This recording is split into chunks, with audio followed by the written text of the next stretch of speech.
Olá, sou o professor Edson Pinzon, da Ensino Contábil e Tributário. Lhe convido a assistir uma série de vídeos que reservei para você em meu canal do YouTube. Esses vídeos discorrerão sobre importantes conceitos, esclarecimentos e algumas dicas da tua ECF, a Escrituração Contábil Fiscal do ano calendário 2019, a ser entregue agora no ano de 2020. Vem comigo.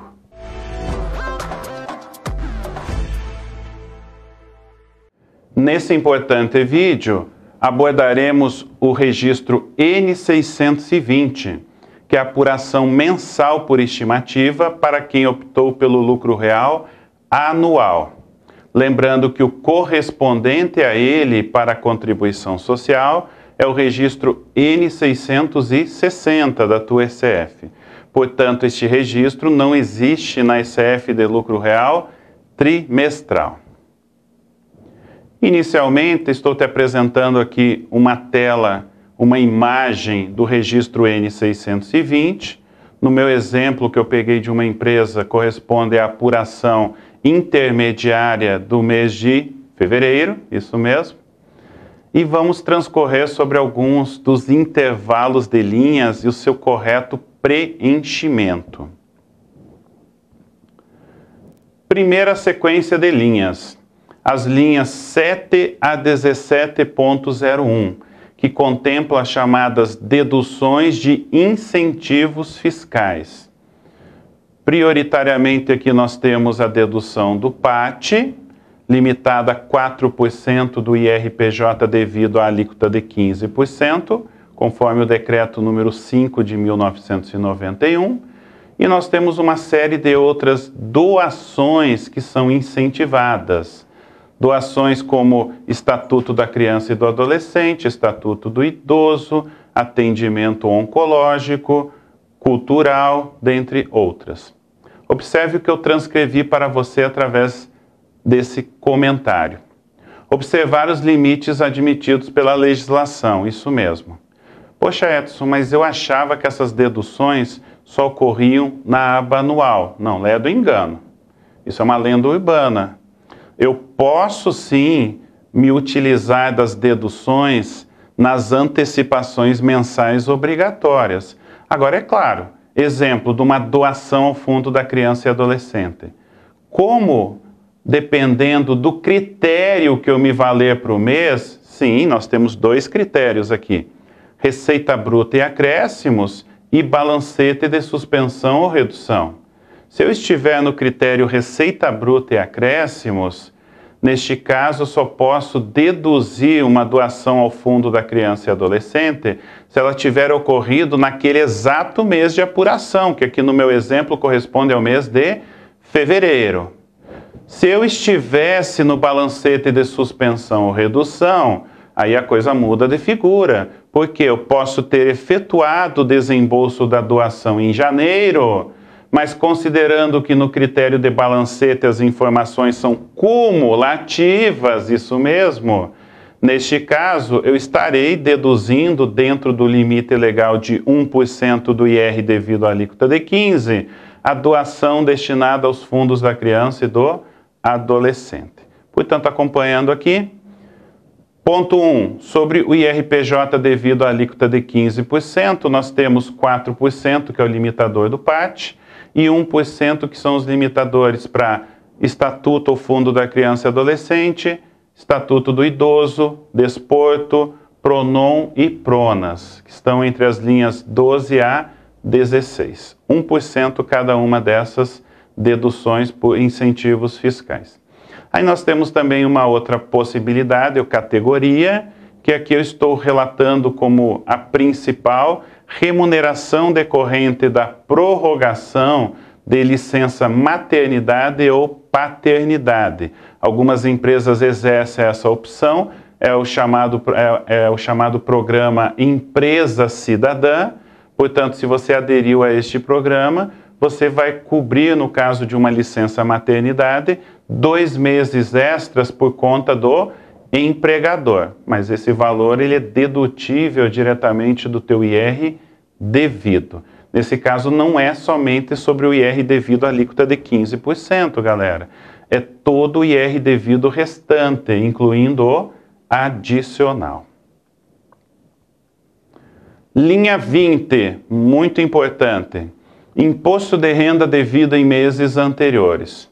Se você estiver no critério receita bruta e acréscimos, esta linha ela não traz valores, ela não te permite edição de valores. Por quê? Porque no critério receita bruta e acréscimos, eu só utilizo as informações do mês calendário. Portanto, nada que tenha ocorrido em meses anteriores, mesmo sendo meses pertencentes ao mesmo ano calendário, irá interferir neste cálculo. Portanto, esta linha 20, ela só apresenta valores quando eu estiver no critério balancete de suspensão ou de redução. Muito bem, ali eu te dou uma dica, né?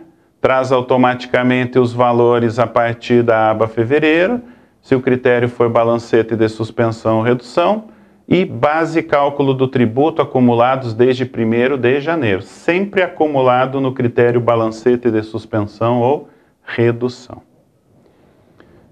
Por último, e muito importante, porque aqui ainda ocorrem sérios erros de preenchimento, o intervalo aqui eu destaquei as linhas 21 e 23, que tratam do imposto de renda retido na fonte. Uma delas, o imposto de renda relacionado a órgãos públicos federais, aquela retenção contemplada no artigo 64 da Lei 9.430 de 96 e que encontra-se normatizada através da Instrução Normativa da Receita Federal, número 1234 de 2012. Este é o conteúdo que vai numa das linhas. Todas as demais retenções, principalmente na esfera privada ou decorrentes de serviços, aplicações financeiras, multas contratuais e afins, irá na linha específica denominada apenas Imposto de Renda Retido na Fonte. Mas aqui tem um detalhe no N620. Eu coloco somente o saldo existente no razão da conta contábil, lembrando que na virada de período definitivo de apuração, eu necessariamente preciso zerar o saldo deste IR ou CS retidos. Portanto, é fundamental que no teu controle contábil ou fiscal, você tenha duas contas ao mesmo tempo para controle da retenção. Uma que já seja deduzida da apuração e outra muitas vezes em caráter provisório, que ainda não cumpriu os requisitos legais. Vou te dar dois exemplos. Eu fiz uma venda para um órgão público federal. Eu fiz essa venda no mês de dezembro de 2019, mas o órgão público me pagou em janeiro de 2020. Eu só tenho direito a me valer da dedução da retenção em janeiro de 2020. Portanto, a contabilização que eu fizer em dezembro, lá no meu ativo dos impostos a recuperar, eu recomendo que você tenha uma conta contábil segregada, apartada, para poder fazer melhor a conciliação com a memória de cálculo fiscal. No âmbito da contribuição social, o que nós temos? Os 4,65 retidos nas relações entre pessoas jurídicas de direito privado. Desses 4,65, 1% corresponde à contribuição social. Mesma situação, você emitiu a nota fiscal de serviços em dezembro, mas o cliente pagou em janeiro. Você só tem o direito de efetuar a dedução em janeiro. Portanto, temporariamente, essa CS retida na fonte não poderá ser utilizada na tua apuração. Agora, se não for nenhum desses dois casos, a regra é que você tendo uma conta que receba essas retenções já propícias para a dedução direta, seja do IRPJ ou da CS a título de retenções, obviamente, você tem que ter esse saldo zerado no final do período definitivo de apuração. Leia-se final de cada trimestre, se for real trimestral, ou no nosso caso aqui em 31 de dezembro, se for lucro real anual. E aqui nós temos uma regrinha de ouro para o N620. Somente posso utilizar, portanto, o saldo positivo que eu contiver na conta até o limite do valor demonstrado na linha 20.01. Então, um caso bem fácil de entender. Se quando eu estou no determinado mês de apuração, a linha 20.01 tiver 1.800 de saldo positivo, mas eu olhei no meu razão contábil e eu tenho 2.300 de IR recuperável, eu não informo no N620 2.300. Eu nunca posso converter o saldo que está positivo para negativo. Aqui não. Só existe a figura do saldo negativo provocado pelo contribuinte na apuração definitiva, que corresponde no lucro real ao registro N630 para o IRPJ e N670 para a contribuição social. Portanto, nesse meu exemplo hipotético, quanto que eu informarei de retenções na fonte? O suficiente até chegar a 1.800, deixando o saldo final do registro N620 para aquele mês igual a 0. Aplica-se a contribuição social, N660, os mesmos regramentos ou raciocínios aqui apresentados. A única diferença é que a CS só tem um tipo de incentivo fiscal e que muitas vezes o profissional morre de medo de usar, que é o chamado bônus de adimplência da CSL.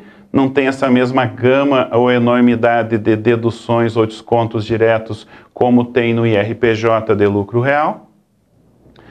Aqui só te relembrando também que a linha final do IRPJ no N620 e no N660 para a CSL, quando positiva, obviamente, tem que bater com o débito declarado na respectiva DCTF mensal. Portanto, quem elabora DCTF e apura os dados para a ECF tem que se conversar, pessoal. Eu já vi várias situações de intimações da Receita Federal por erros ou inconformidades na informação do IRPJ entre DCTF e ECF.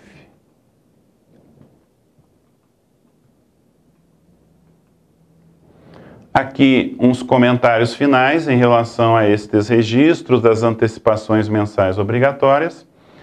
O primeiro comentário é relacionado à súmula CARF número 84. É uma súmula vinculante e, portanto, ela cabe para todos os contribuintes.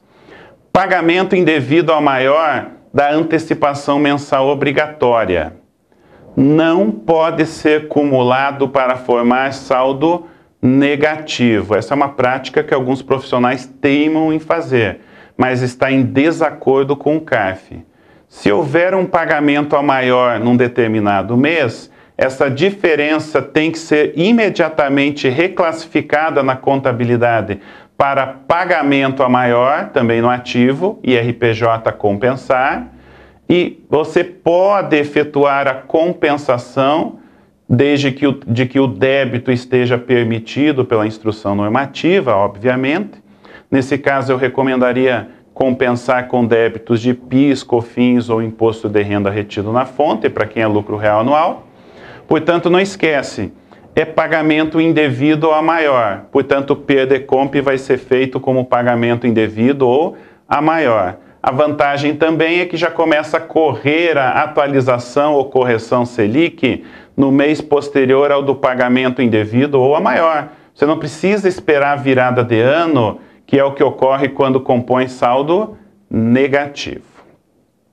O que mais aqui? Os recolhimentos mensais por estimativa, mesmo feitos após o encerramento do período de apuração, leia-se aqui anual, mesmo que em atraso, desde que seja anterior ao momento em que você está compondo o saldo da tua ECF, ele também deve ser somado na linha 24 do registro N630, que é a apuração final definitiva, a título de pagamento efetuado por estimativa. E aqui eu te relato, inclusive, um acórdão do CARF nesse sentido.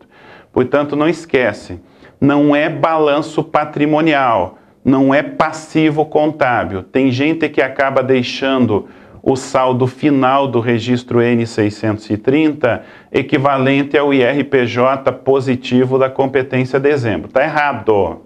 O que tem que bater com a DCTF para quem é lucro real anual não é necessariamente o registro N630, e sim todos os 12 meses do registro N620 para o IRPJ e N660 para a contribuição social. Muito bem, pessoal. Esse era o importante recado que eu quis te passar através desse vídeo. Nós conversamos a respeito do registro N620, que é o cálculo das antecipações mensais obrigatórias do teu IRPJ para quem está no lucro real anual. Te convido a se inscrever aqui no meu canal no YouTube. Estou postando sempre 2 novos vídeos por semana. Lá você encontrará outros vídeos interessantes abordando os temas ECD e ECF também. Nas redes sociais, siga-me, por favor. Lá você me localiza através do meu nome completo, @EdsonRemiPinzon, especialmente no Instagram, onde eu tenho sempre participado de diferentes lives, que é uma forma de eu me aproximar melhor do meu público-alvo, que são vocês. Fica o convite também para que você possa conhecer os meus cursos gravados, estão de momento disponíveis na plataforma Hotmart. Destaco o curso ECD 2020 e o curso ECF 2020. Acessa lá para você dar uma olhada. São muito bons os 2 cursos. Você não irá se arrepender. Até um próximo vídeo.